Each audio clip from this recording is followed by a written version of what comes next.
नमस्कार दोस्तों, इस समय हम हैं हरदा ज़िले के टिमरनी सब डिवीज़न में रहटगांव तहसील के ग्राम पंचायत राजाबरारी के आश्रित ग्राम सालई ठेकेदारी में, जिसे रातामाटी भी कहते हैं। और यहाँ एक घटनाक्रम अभी कुछ दिनों से चल रहा है, जो कि राधा स्वामी संस्था ने आज से 75 साल पहले, जब कि मध्य भारत की सम्मिलित सरकार थी जिसकी राजधानी थी नागपुर में, और यहाँ जो ग्राम पंचायत राजाबरारी है, राजाबरारी ग्राम पंचायत में 10 गांव हैं। 10 गांवों की 7,889 एकड़ भूमि सम्मिलित सरकार के तत्कालीन तहसीलदार जो कि नागपुर में थे, उन्होंने ये भूमि लीज पर दी थी। लेकिन आश्चर्य का विषय यह है कि ये पूरी भूमि में से अधिकतर भूमि जो है वो भूमि स्वामी है, जिनके पास रजिस्ट्री है, जो निजी भूमि स्वामी हैं। लेकिन वो ज़मीन भी तत्कालीन सरकार ने राधा स्वामी संस्था को लीज पर दे दी। अभी कुछ दिनों पहले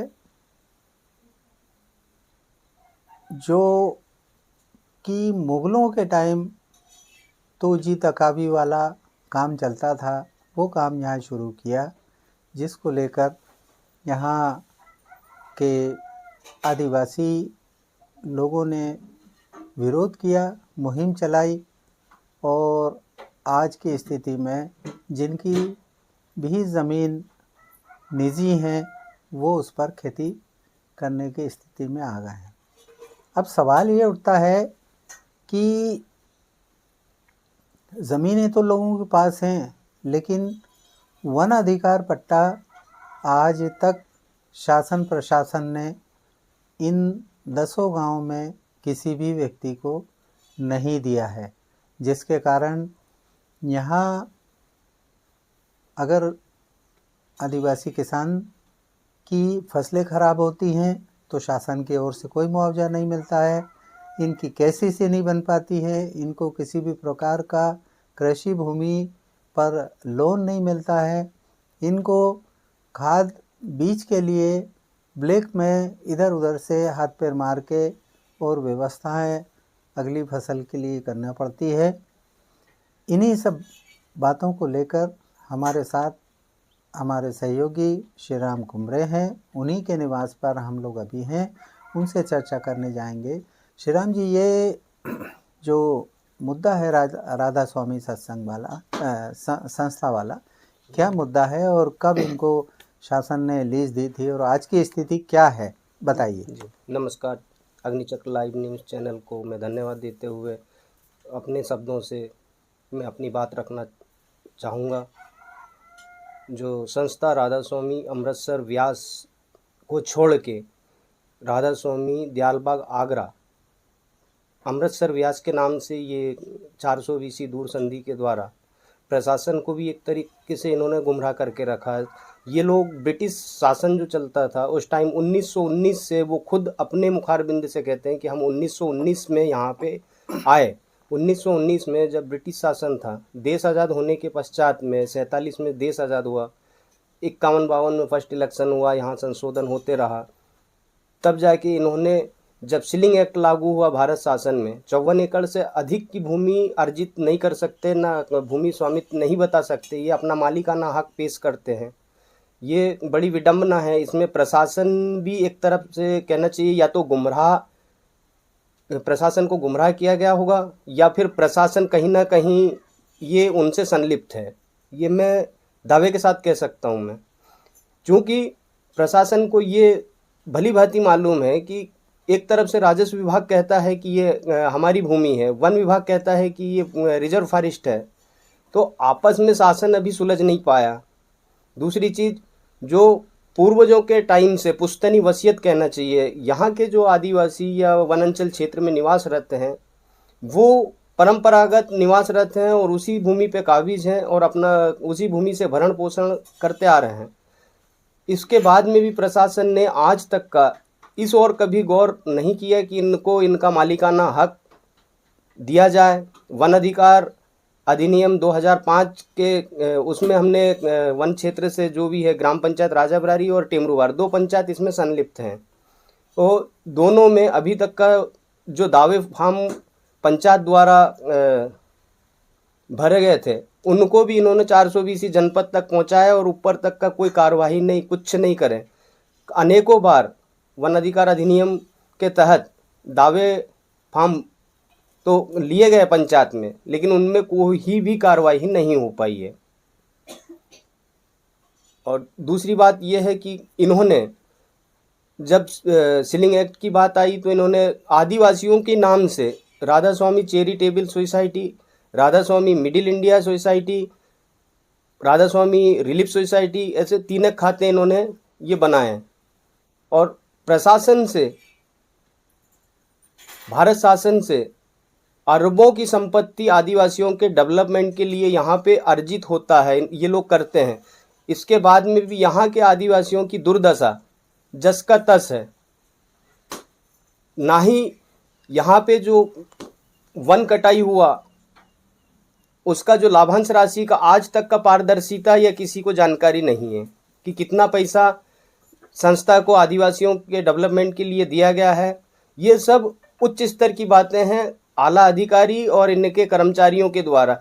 चूँकि यहाँ पे अध्यक्ष जो है राधा स्वामी आदिवासी चैरिटेबल सोसाइटी का आदिवासी होना चाहिए था, अभी तक का यहाँ के लोगों को मालूम ही नहीं है कि कौन आदिवासी इस संस्था का अध्यक्ष है। एक तरफ से ये धर्म का आड़ लेते हैं, धर्म परिवर्तन कराते हैं आदिवासियों को। उन्होंने उनके संस्था में जो थोड़े बहुत जागरूक लोग हैं उनको उनके संस्था में कन्वर्ट करके उनका धर्म परिवर्तन करके, और जो निचले तबके के लोग हैं, निर्धन लोग हैं, उनको दबाया जा रहा है। मारना, कूटना, खदेड़ना, ज़मीन से वंचित करना। इस बिंदु में फिर आदिवासी समाज जो है सक्रिय होके और एक 2021-22 में जो उग्र आंदोलन करके उसमें जिला प्रशासन जो है उन्होंने जस का तस भूमि वापस दिलाया। ये इसलिए जिला प्रशासन वर्तमान जो अधिकारी थे उनको भी धन्यवाद देना चाहूँगा मैं कि उन्होंने सुचारू रूप से जनहानि किसी की नहीं हो पाई, उस तरीके से उन्होंने इस मामले को रफा दफा करे और आदिवासियों का जो हक था उन्हें वापस दिलाया गया जिला प्रशासन के तरफ से। नहीं तो क्या आज की स्थिति में जो दोनों ग्राम पंचायत हैं राजाबरारी और टेमरूबहार, इनके जो कृषि भूमि पर काबिज जो लोग हैं जी, या आवासीय भूमि पर जो काबिज लोग हैं जी, उनको शासन द्वारा पट्टे दिए गए हैं या नहीं? नहीं दिए गए हैं, क्योंकि इन्होंने जो वर्किंग प्लान के आधार पे जो भूमि स्वामी जो ज़मीन थी वही तो है उनके पास में, रजिस्ट्री वगैरह सब है। इसके बाद में भी अगर उनके नज़रिए में देखा जाए तो एक सुई के नोक बराबर भी हमारा अधिकार नहीं होता। 7,889 एकड़ ज़मीन जो है इन्होंने लीज पे करके रखा है, और लीज का शुद्ध जो अगर माना जाए तो इसका लीज अगर उन्होंने लिया है प्रशासन, तो इसका पूर्णतः मालिकाना हक प्रशासन को दिया जाना चाहिए। एक तरफ से ये लोग बोलते हैं कि ये हम इसके खुद भूमि स्वामी मालिक हैं, दूसरी तरफ फिर बोलते हैं कि ये लीज में है। तो अपने आप ये खुद सर्टिफाई नहीं हो पा रहे हैं या आश्वस्त नहीं कर पा रहे हैं किसी को। ये गुमराह करने वाली बात है। तो इसको प्रशासन को गंभीरता से इस मुद्दे को उठा के और छानबीन करना चाहिए बारीकी से, एक एक बिंदुवार। अच्छा, ये जो कहते हैं कि ये संस्था आदिवासियों के विकास के लिए है, तो यहाँ पर हमने देखा है कि कई गांवों में इन लोगों ने स्कूल संचालित कर रखे हैं जी, और बच्चे पढ़ाई भी कर रहे हैं। जी, तो ये भी तो विकास का एक माध्यम है। माध्यम विकास का जो है उन्होंने ये स्कूल दिखाया है। बीच में जो है कि यहाँ जो स्कूल था राजाबरारी में, हाई स्कूल जो संचालन होता था, वो स्वाध्याय के रूप से पढ़ाई करते थे। स्कूल का रजिस्ट्रेशन नहीं था, सीबीएसई बोर्ड से अनुग्रहित नहीं था। यूपी यूनिवर्सिटी को उन्होंने यहाँ ला के लॉन्च करे थे, इसमें कुछ मुद्दे उठे। इसके बाद में जो भी उन्होंने यूपी यूनिवर्सिटी डिम्ड के नाम से कुछ चलाए थे, बोर्ड वगैरह लगाए थे, वो सब उन्होंने हटा दिया। फिर वापस उन्होंने आदिवासी का ही नाम रखा। तो कहीं ना कहीं तो ये 420 कर रहे हैं। उस टाइम क्या होता था कि पत्रचार पाठ्यक्रम जो चलता था, तो उसके माध्यम से स्कूल तो डेली जाते थे। पत्रचार पाठ्यक्रम जो प्रशासन ने इसको विलय किया, इसके बाद में हजारों के तादाद में बालक बालिकाओं का भविष्य अंधकार में चले गया। जो नौकरी नहीं लग पाए, कई जो सर्टिफिकेट दिए इन्होंने ये फर्जी करार दिए। कहीं इंटरव्यू से पुलिस वगैरह जो है 10वीं 12वीं के बाद में एसटी कोटे से जाती हैं, तो ये लोग ग्राउंड छोड़ छोड़ के भागे हैं। पुलिस इनकी गिरफ्तारी करने को एग्री था।